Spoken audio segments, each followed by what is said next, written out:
ఏమైంది? కేదార్ అన్నయ్య జగదాత్రి వదిన ఎక్కడున్నారక్క? ఎక్కడ కనిపించట్లేదు. అవును, ఇక్కడే ఉండాలి కదా, వాళ్ళిద్దరూ ఏరి?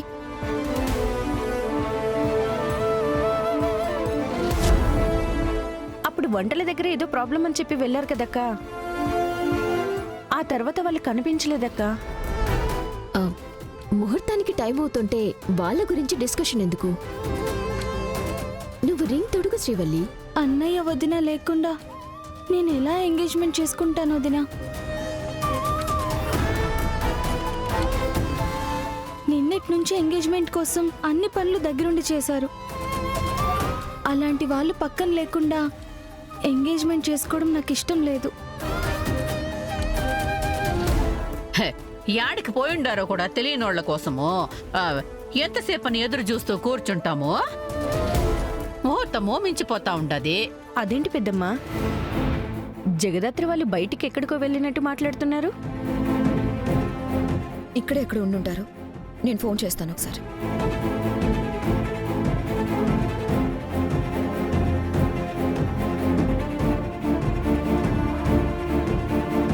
అరే, నా ఫోన్ ఎప్పుడు స్విచ్ ఆఫ్ అయింది?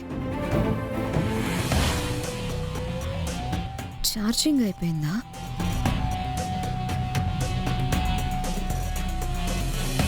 అదేంటి ఛార్జింగ్ ఫుల్గా ఉన్న స్విచ్ ఆఫ్ అయిపోయింది?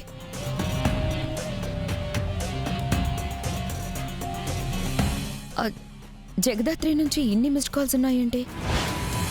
ఒకసారి ఫోన్ చేయమ్మా, ఎందుకు ఎన్నిసార్లు చేశారో తెలుస్తుంది కదా. అలాగే బాబాయ్.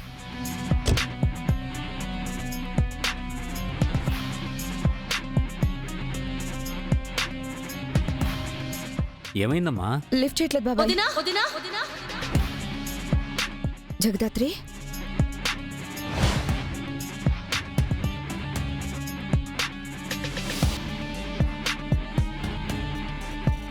వీళ్ళని పోలీస్ స్టేషన్కి వెళ్ళి మిస్సింగ్ కంప్లైంట్ ఇవ్వమంటే మళ్ళీ ఇంటికి తిరిగి వచ్చారేంటి? నాకు తెలిసి సురేష్ని మనమే దాచినవని కనిపెట్టేసినట్టున్నారా పోడా. దాని కోడి బుర్రకి అంత సీన్ లేదు. మీరు భయపడి బయటపడకండి. మీకే కాల్ చేస్తున్నాను, ఇంతలో మీరే వచ్చేశారు. ముహూర్తానికి టైం అవుతుంది, రండి లోపలికి వెళ్దాం. వదినా, సురేష్ అనే ఎవరో కిడ్నాప్ చేశారు. సురేష్ అనే ఎవరో కిడ్నాప్ చేశారు. సురేష్ అనే ఎవరో కిడ్నాప్ చేశారు. సురేష్ ని కిడ్నాప్ చేశారా? ఏం మాట్లాడుతున్నావు జగదాత్రి? సురేష్ ఇక్కడే ఉన్నాడు కదా. లేదమ్మా, సురేష్ ఇక్కడ లేడు. నువ్వేదైనా పని మీద బయటికి పంపించావేమో అనుకున్నాను. నేనెక్కడికి పంపించలేదు బాబాయ్. అసలు కిడ్నాప్ చేశారని మీరెలా చెప్తున్నారు?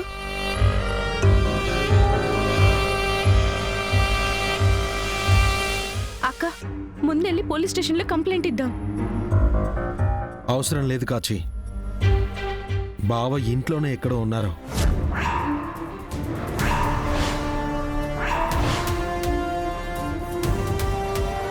అందరూ వెళ్ళి ఇంట్లో ప్రతి అంగుళం వెతకండి. పదండి. పాండి పాండి, పదండి పదండి. సురేష్, పల్స్ చాలా వీక్గా ఉంది దాత్రి, ఊపిరి కూడా పీల్చుకోవట్లేదు.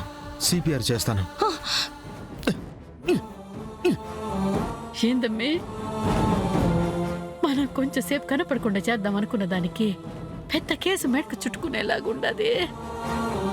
ఆల్రెడీ నేను భయంతో చేస్తున్నాను, మీరు నన్ను ఇంకా భయపెట్టకండి ప్లీజ్. కాసేపు సైలెంట్ గా ఉండండి. అదిగో గాలి. సురేష్, సురేష్ అన్నయ్య, సురేష్ అన్నయ్య, సురేష్ అన్నయ్య, సురేష్ అన్నయ్య. సురేష్ బావా, బావా, సురేష్ లే బావా, బావా. అన్నయ్య, సురేష్ ఫస్ట్ ఇక్కడి నుంచి తీసుకెళ్దాం. పదండి. లే సురేష్, మెల్లగా, జాగ్రత్త.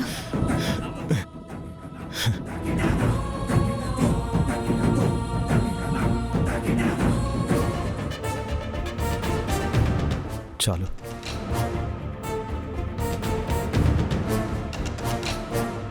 ఎందుకైనా మంచిది, ఒకసారి హాస్పిటల్కి వెళ్దాం సురేష్.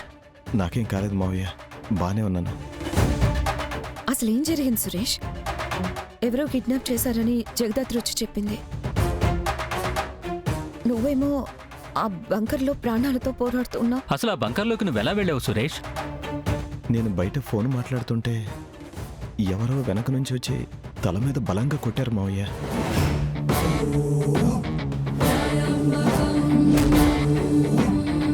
అప్పుడు నేను స్పృహ కోల్పోయాను. కళ్ళు తెరిచి చూసే టైంకి బంకర్లో ఉన్నాను.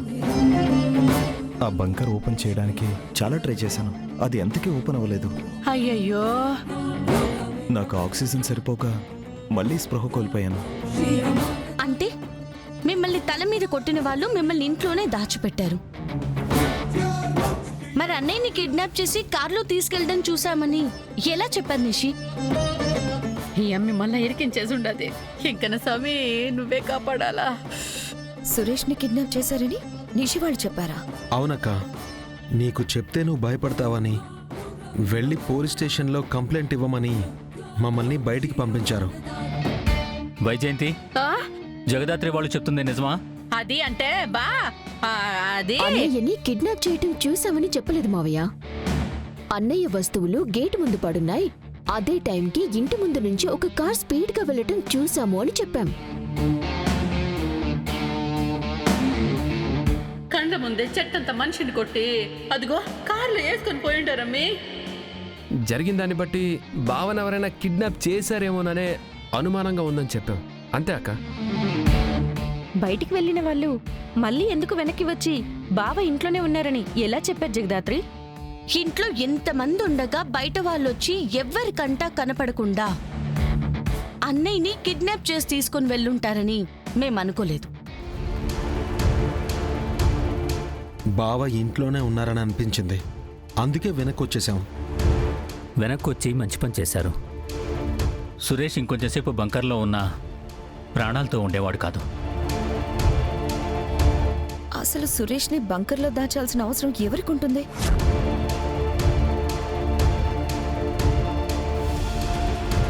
వదిన అడుగుతున్నారు కదా నిషి, చెప్పు. ఏ ఆ అవసరం ఎవరికుందో నాకెలా తెలుస్తుంది? నీకేమన్నా తెలుసేమో చెప్పమంటున్నా. మీనని కనిపించి ఫ్యామిలీలో అందరినీ చంపుతానన్నాడని అన్నావు కదక్క. మీ ఫ్యామిలీలో రేపొకరికి డెత్ కన్ఫర్మ్ చేశా. వాళ్ళ మనుషులు ఏమైనా ఇదంతా చేశారేమో. అయ్యుండొచ్చు. హా. ఎందుకైనా మంచిది, కొన్ని రోజులు మనం జాగ్రత్తగా ఉండాలి సురేష్.